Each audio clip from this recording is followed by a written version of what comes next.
friends is really closer than your family to people now. Because, like I said earlier, people don't got family like that. They family deny them to the left, you know? The world crazy to me. They need a lot of work to this world. I mean, people need jobs. Everybody out here starving. Everybody out here hungry. I miss my family. I've been in here for 2 days. I miss my daughter. I just want to get out of here. You know, oftentimes they'll tell you anything. I'm supposed to be in here. I'm not that person. I'm not. They're out there on the streets murdering, selling dope, and they come in here and they act like a bunch of 3-year-olds crying and whining all day long. So you just get used to people lying to you all day. Gang violence is youth violence. Kids in Detroit are often affiliated with a gang before they're even teenagers. Gangs here are younger, smaller, and less organized than in other metro areas. Recently appointed police chief Warren Evans is facing a criminal culture that bears little resemblance to the highly structured street gangs of the West Coast.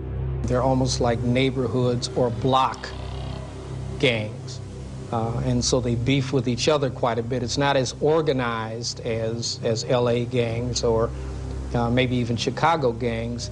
In the late 1970s, the gangs were organized in which you had a structure of one person was, in fact, like the CEO. Now you don't have that. In some ways, that's good, but in other ways, it makes the intelligence gathering more difficult because you have so many small little groups and gangs and trying to figure out the dynamics of who's beefing with who and who the necessary players are.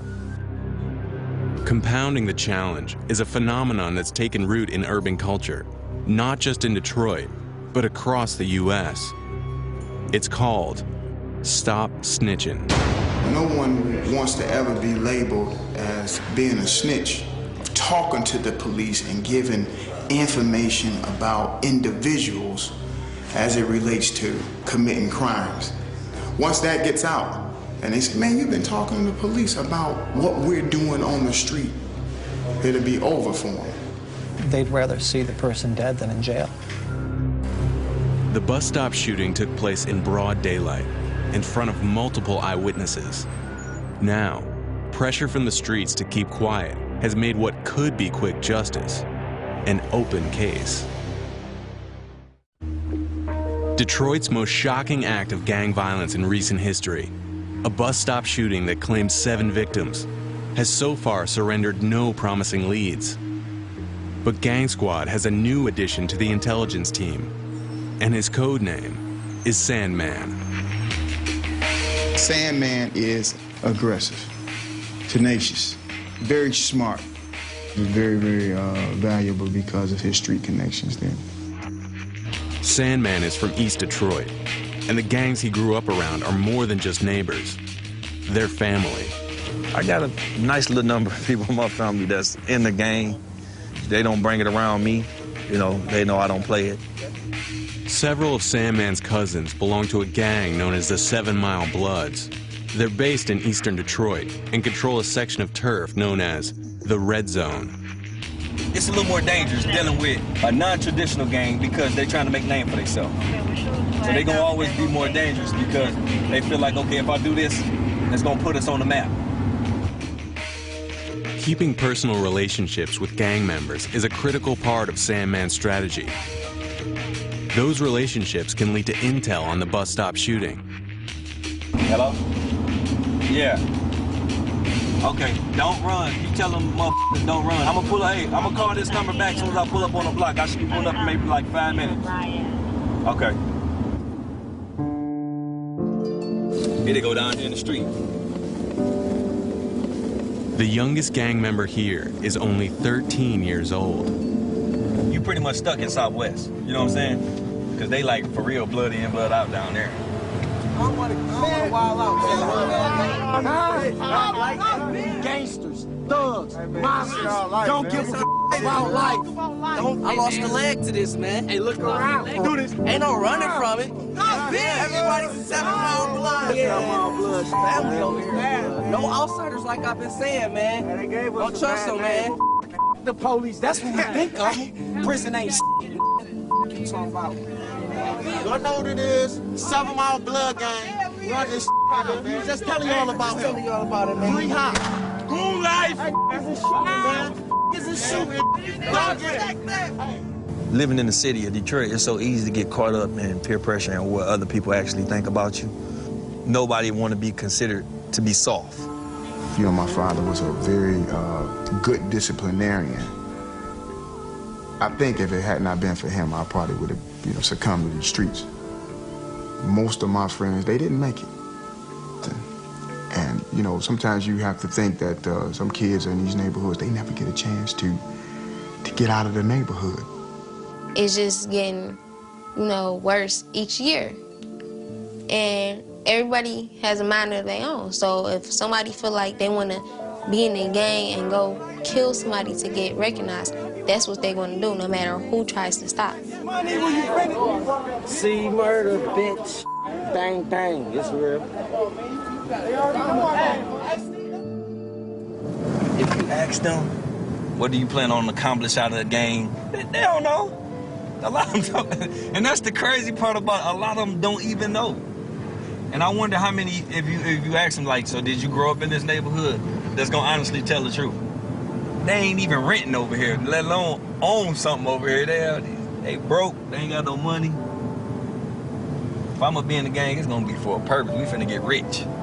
You know what I'm saying?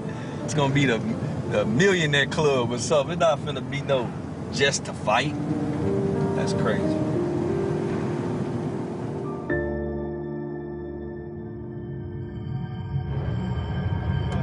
In the case of the bus stop shooting, GQ and Sandman's talents are beginning to pay dividends. The gang responsible for the shooting is now believed to be a crew known as the Joy Road Hit Squad, one of Detroit's oldest and most violent gangs.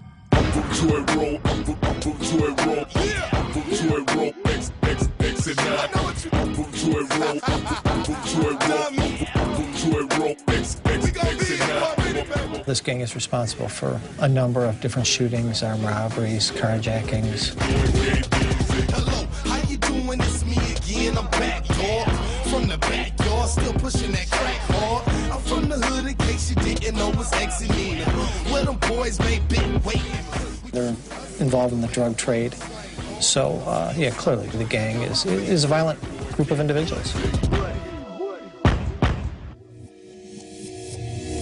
The Hit Squad controls territory in northwest Detroit that extends from Joy Road to West Chicago Street and as far west as Southfield Freeway, where the bus stop shooting occurred. Police believe the hit was motivated by revenge against a rival gang member.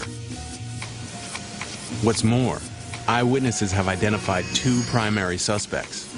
We don't have an arrest warrant for anybody, obviously, but there's certainly people that we're focusing on.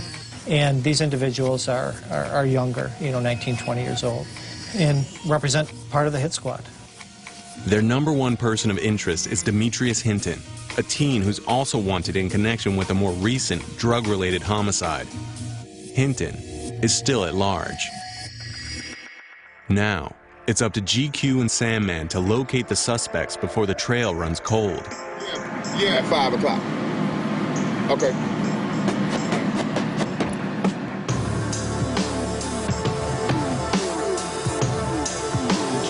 Behind an abandoned warehouse, where he can be certain of secrecy, GQ meets with an informant who has ties to the Joy Road Hit Squad. GQ's line of questioning is simple. Where is Demetrius Hinton?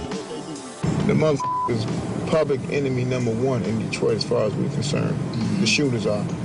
And we're not gonna let up until we turn over every rock to find the guy.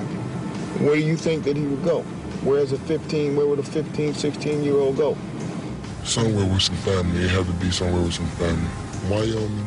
The source delivers and gives GQ the latest intel on the Hit Squad and the whereabouts of their prime suspect. From meetups like this one, Gang Squad is able to come up with a location on Demetrius Hinton. Demetrius Hinton, we just found out he's been in Minnesota for the last 4 days. So he's down there rolling. He's selling dope. Source don't know exactly where in Minnesota, but apparently that the kid used to roll for the Source. So, Any other units know about this source? no, I just got it today in the last 30 minutes. He is aware that we looking for him. I don't even think so. I don't even think he knows. That's why he says he's gonna come out. I do have his associates here. This is his right-hand man. They're not involved, right? Not involved, but they're part of the hit squad. So. Oh yeah. Do a full workup on each and every one of them, meaning we know all of their associates and also family members, girlfriends, and stuff like that, just in case, you know, they try to get in touch with each other, which is probably going to happen. That's right. And That's right. It's a waiting game. And as soon as the suspects surface, the squad will be ready to strike.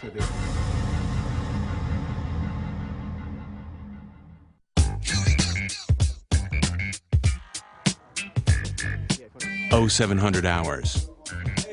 Before rolling out for patrol, gang squad street teams enjoy a time-honored tradition. Hey, those donuts good, though, I'm telling you. Don't mind if I do. Watch this.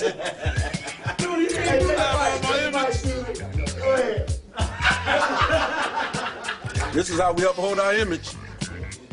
I'm gonna uphold it today. Donuts good, aren't they? Delicious, number one.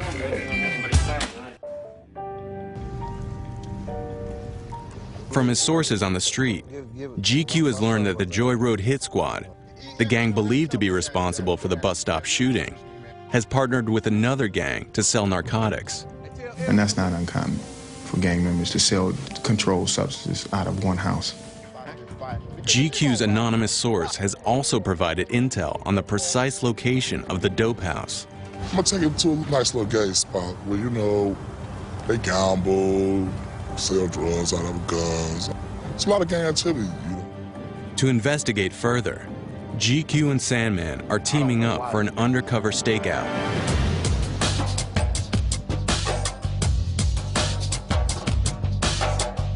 In civilian clothes, they're on their way to the territory of a gang known as BCB. GQ leads the way and Sandman follows behind in an unmarked van with our camera crew. Going into the area of BCB, which stands for Burgess, Chapel, and Bentler. This little gang that's right up here. Where this truck's on, we might not go far. I'm a little rough and rugged around the edges. I understand that you have to have guidelines to keep certain people in order, but you can't be perfect trying to control an imperfect world, you know what I'm saying? But it's a whole lot of motherfuckers out here, you know, that's how you get their attention. The guy that you trying to restrain, he trying to knock your head off. So at some point, you can no longer just keep trying to restrain him, you might have to knock his head off to restrain him. And that's what a lot of the citizens don't understand. And the citizens that do complain a lot, they wouldn't even come out here and do this job if you paid them twice what I get paid. Okay, two. Okay. We're gonna go around here and see what they got going on right here. Can you see these guys right here? I don't believe he put me right here at the damn door. But, gee, I don't believe you put me this close, man. I'm like, I might as well go on that porch with him. GQ and Sandman are now parked directly in front of a multi-gang stronghold. Being identified as cops could put an end to their investigation and possibly turn deadly. For the rest of the operation, our cameras will stay concealed in the rear of the undercover van. Now let's see what this clown does. Look like a marijuana smoker, you think?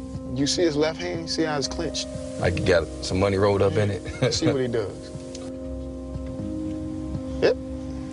Gotta go give me a bag of weed. You see, you can always tell about the buyers. There's dope house protocol. And you want to have your money in hand, ready. They might try to shut down, you know what I'm saying? A van just pull up, ain't nobody get out, so I'm gonna go act like I'm being interested in the house. All right. To get a closer look, they'll pose as real estate agents looking at property, and no matter what happens, stay in character. How long has that house been vacant? Been all right, my man. Yeah, we out here trying to get our little groove on, man, and try to see if we can